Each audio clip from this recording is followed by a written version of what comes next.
तो चलिए सीधे शुरू करते हैं। आज हम बात करने वाले हैं किसी आम एग्जाम की नहीं, बल्कि एक महाकाव्य जैसे सफर की। बिहार पब्लिक सर्विस कमीशन यानी बीपीएससी के टीचर रिक्रूटमेंट एग्जाम TRE-4 के बारे में। ये सिर्फ एक आम परीक्षा नहीं है, ये हजारों उम्मीदवारों के लिए एक लंबा, सटीक और बेहद कठिन सफर है। एक ऐसी एपिक क्वेस्ट जहां हर कदम पर चुनौतियां हैं और आखिरी मंजिल तक सिर्फ सबसे बेहतरीन लोग ही पहुंच पाएंगे। अब यहाँ सबसे बड़ा सवाल ये उठता है, बिहार के सबसे बड़े टीचर रिक्रूटमेंट ड्राइव को क्रैक करने के लिए आखिर क्या चाहिए? इसका आकार और इम्पैक्ट इतना मैसिव है ना कि इसमें सफल होने के लिए सिर्फ किताबें पढ़ लेना काफी नहीं है। एक सॉलिड स्ट्रैटेजी और परीक्षा के हर छोटे बड़े पहलू की डीपली समझ होना बहुत जरूरी है। तो आइए इस पूरी व्यवस्था को तोड़कर समझते हैं कि इस कठिन चुनौती को आखिर पार कैसे किया जा सकता है। सफलता का ये रोड मैप 4 मेन स्टेजेस से होकर गुजरता है। पहला है प्रीलिम्स, जो एक गेटवे यानी प्रवेश द्वार की तरह है। दूसरा है मेंस, जो असल युद्ध भूमि है, जहां मुख्य मुकाबला होगा। इसके बाद तीसरा चरण आता है डॉक्यूमेंट वेरिफिकेशन का, और फाइनली बनती है फाइनल मेरिट लिस्ट। ये 4 कदम ही सफलता की सीढ़ी हैं। आयोग ने इस पूरी प्रोसेस को बेहद सिस्टमैटिक और क्लियर रखा है। ये आधिकारिक ब्लूप्रिंट साफ दिखाता है कि एक चरण से दूसरे चरण तक का सफर कैसा होने वाला है। ये कोई अंधेरे में तीर चलाने जैसी बात नहीं है। ये एक बिल्कुल क्रिस्टल क्लियर प्रोसेस है, जिसमें इनिशियल स्क्रीनिंग से लेकर अपॉइंटमेंट लेटर तक का पूरा रास्ता पहले से तय किया गया है। तो चलिए सबसे पहले पड़ाव पर आते हैं, फेज 1 प्रीलिम्स।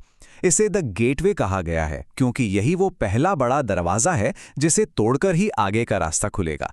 यहाँ मुकाबला भीड़ को कम करने के लिए होता है, ताकि आगे के राउंड के लिए सिर्फ सबसे सशक्त और प्रिपेयर्ड उम्मीदवार ही आगे बढ़ सकें।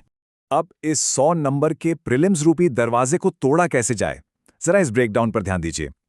रीजनिंग और मैथमेटिक्स मिलके ही लगभग 40 से 50 नंबर कवर कर रहे हैं। फिर साइंस के 20 नंबर, इंडियन हिस्ट्री के 10 से 15 नंबर, ज्योग्राफी और एनवायरनमेंट के 10 से 15 और बिहार स्पेशल के साथ करंट अफेयर्स के लगभग 15 से 20 नंबर होते हैं। इसका सीधा सा मतलब है कि किसी एक विषय के भरोसे नैया पार नहीं होगी।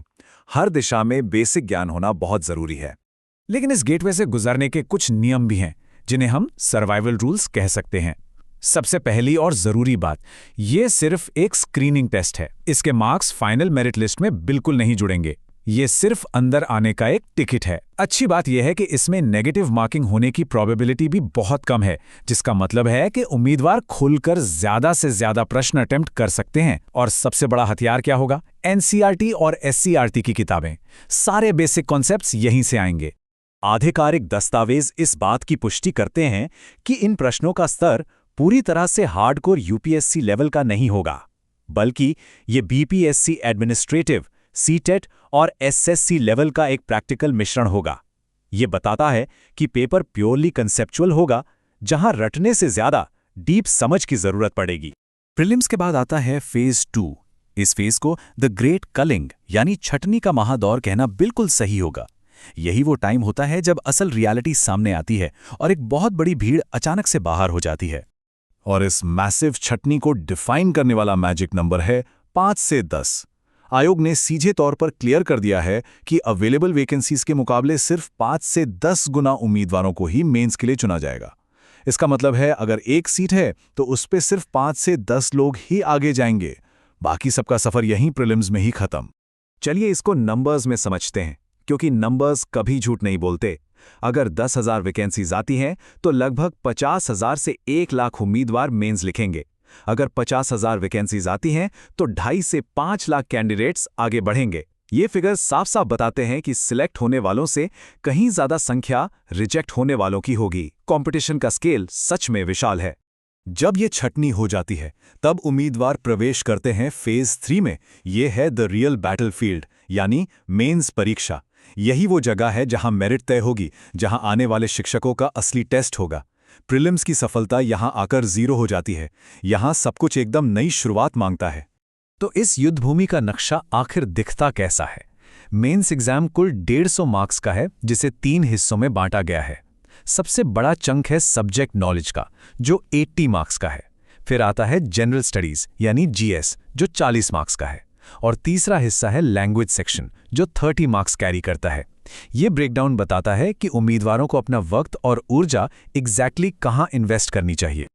लेकिन एक सेकंड, यहां एक बहुत बड़ा ट्विस्ट है। ये जो लैंग्वेज सेक्शन है ना, ये असल में एक ट्रैप यानी जाल है।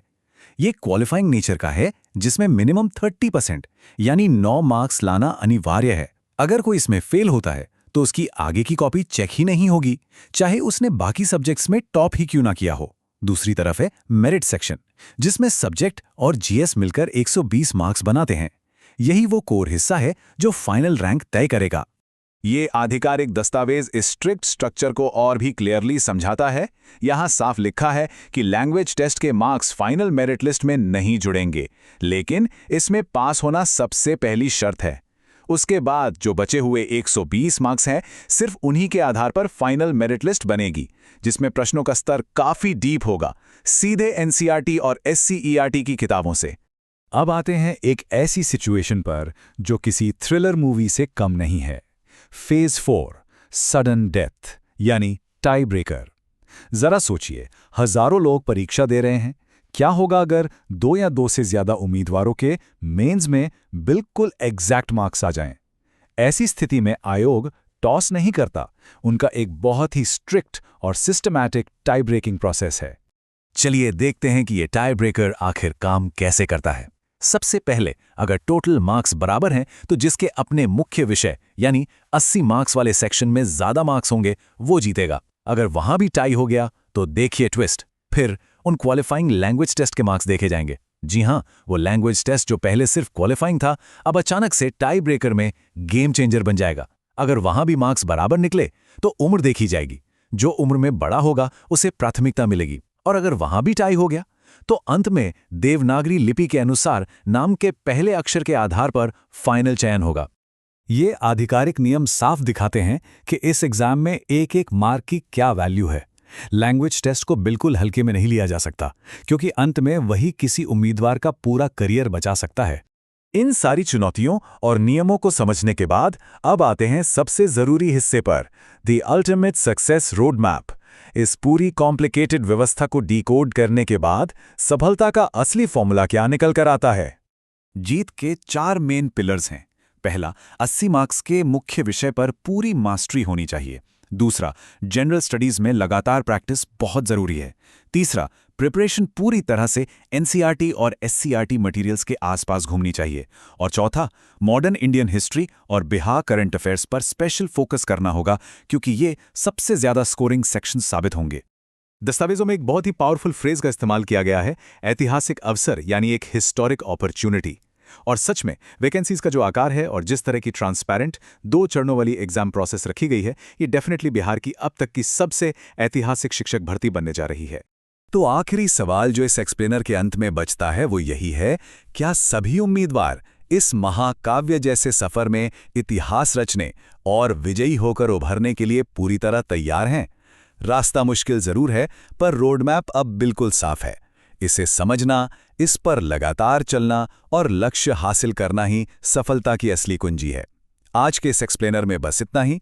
आगे भी ऐसे ही डीप और इन्फॉर्मेटिव एनालिसिस के लिए हमारे साथ बने रहिए।